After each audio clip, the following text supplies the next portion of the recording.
Welcome to our channel. Today we how to register with Next Insurance for general liability sign up easy tutorial step by step clearly.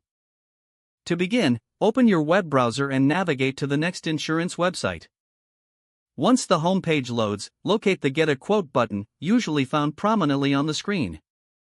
Click on the Get a Quote button to start the registration process. You will be prompted to select the type of insurance you need.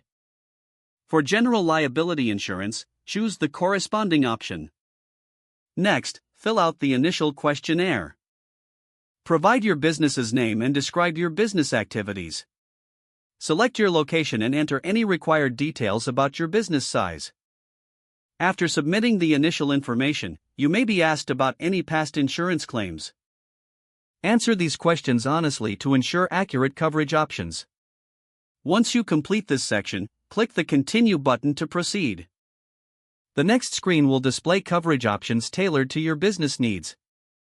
Review these options carefully, then select the coverage limits that best suit your requirements. You may also have the option to add additional coverage, if applicable. After you have made your selections, click Continue to move forward.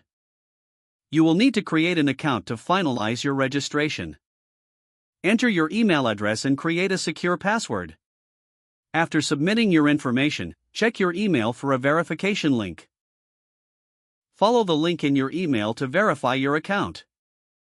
Once your account is verified, return to the Next Insurance website. Log in using your new credentials to access your account. Next, continue filling out any remaining sections of the registration form.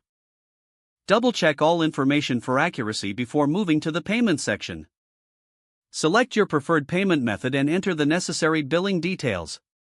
Review your entire application one last time to ensure everything is correct.